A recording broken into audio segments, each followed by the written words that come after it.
Hello guys, JS here. In this video, I will bring you the day 1 recap of ESL One Frankfurt. The group stage of this tournament uses GSL format with 4 in each group, with top 2 from each group advanced to the playoff and the bottom 2 are eliminated from the tournament. And the first series of the day was Fanatic vs Alliance, who had 5th and 9th finishes at the Manila Major respectively. Alliance had a decent advantage going to the mid game. In this push you see here, they had a 17k gold advantage as well as the Aegis, but Fnatic's high ground still proved to be very difficult to break. DJ's Echo Slam on Earthshaker was on point in this game, and the burst from Mid-1's Timbersaw was insane. Even though they lost their Mirax, Fnatic gained a huge momentum and goal swing from wiping Alliance and looked like they were coming back into the game. However, Alliance was able to weather the storm and got a key pickoff on Mid-1, which resulted in getting their second set of Raxes. From there on, they were able to siege down the last set of Raxes for Mega Creeps and took Game 1. Game 2 was another close contest between these two teams, but Fnatic's draft proved to be superior. Fnatic was able to kite and zone the Lifesteal and Pistol Bag with Chronospear and Phoenix Eggs, while allowing Invoker and Drow Ranger to DPS them down safely from far away, thus tying the game 1-1. In the final game between these two teams, the game got really interesting. 50 minutes into the game, Fnatic's carry Mid-1 on Slark was caught without a buyback, which allowed Alliance to get Mega Creeps. However, shortly after, Fnatic was able to get a favorable fight in their way, which allowed Mid-1 to buy a Rapier and push for Mega Creeps themselves. But instead of retreating, seeing Loadout on the Terrorblade has not respawned yet and has no buyback, Mid-1 decided to push solo to end the game against 4 people. And unsurprisingly, that didn't end very well for him and his team. Mid-1 lost Rapier and Fnatic lost the game, and Alliance took the game and took the series 2-1. At the same time the previous series was going on, also from Group A, Team Liquid was playing Vega Squadron. Team Liquid's mid lane, Fata, was not able to play due to sickness, so their coach, King, who played for MVP last year, stood in and played support for them, while Kuroki played the carry role. In Game 1, no one had a great game on Tinker, going 11-0-10, and pretty much destroyed Liquid mid-game. And because Vega ran a Lycan draft, they were able to snowball and took Liquid's base very quickly, ending the first game at around 33 minutes. Game 2, even though the momentum was on Vega's side throughout the game, and they even got Liquid's bottom racks, but they were never ahead in gold, because Liquid had an Alchemist and their cores were able to keep up with Vega in farm. Eventually, Liquid was able to win the fight and push down the Mirax. While Liquid was retreating, Vega tried to kill the Alchemist, but failed and got team wiped instead. After winning 2 fights in quick succession, Liquid was able to take the game shortly afterwards. In the final game, Liquid picked some very interesting heroes. They picked Phantom Assassin mid and Kunkka support.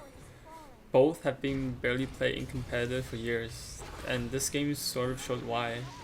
The Kunkka accomplished very little during laning stage, and Vega won all 3 lanes going into the mid game. And PA was not able to outfarm Vega's carry Savan, and Liquid's 5-man didn't have any significant advantage versus Vega, so they couldn't successfully push. And once Savan reaches critical mass, Vega just 5-man into Liquid and won the game fairly easily, taking the series 2-1. Now we move on to Group B. First matchup was OG vs NaVi. OG, who just won the Manila Major, is the heavy favorite to take the entire tournament, and they showed no mercy in this matchup by quickly 2-0ing NaVi just like they did at Manila. In both games, NaVi started off early game very strong, getting pickoffs here and there, but OG was able to keep up in farm despite being behind in kills. And towards mid game, OG was able to win a few team fights, and from there eventually took both games. The other matchup in Group B was Complexity vs virtus.pro. Originally, LGD was supposed to participate in the tournament since they won the Chinese qualifier. However, it was announced a few days ago that they could not attend due to illness.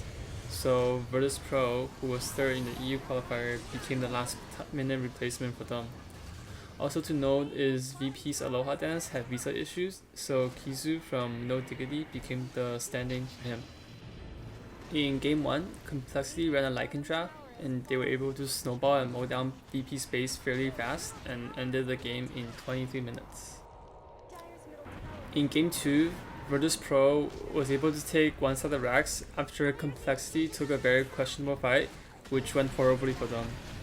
However, VP tried to stay and force their advantage by taking a second set, which cost them heavily and allowed Complexity to also get a set of racks.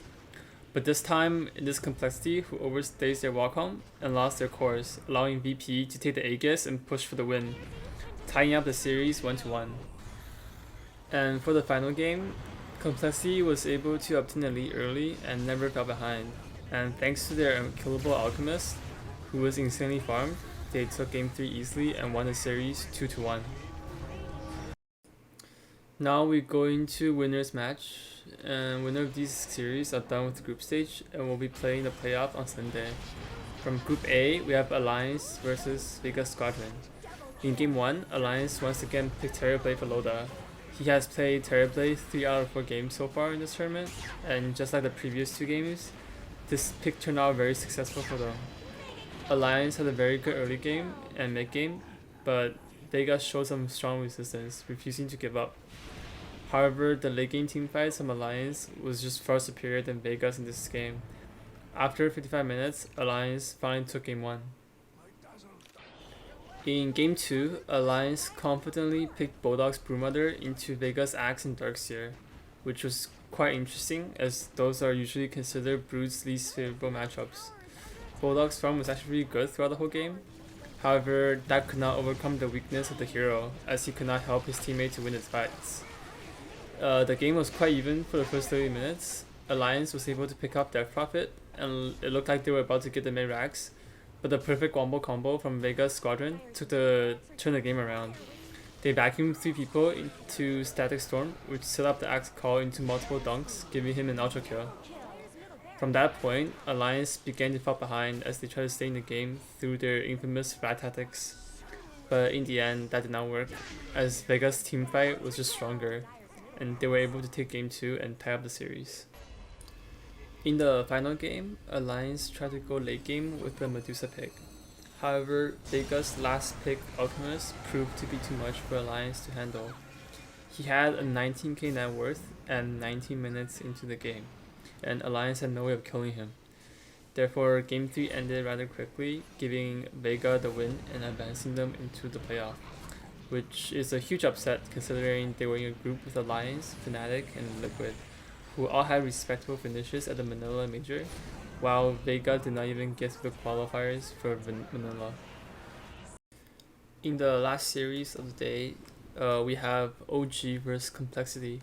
Much like the series with NaVi, OG just dominated both games. Once they got the lead, they barely gave the enemy team any chance to come back. Miracle had an insane performance on Juggernaut in the first game with a score of 28, 4, and 12, including some 9k MMR outplays you'll be seeing in this clip. And with that concludes my day 1 recap of ESL One Frankfurt.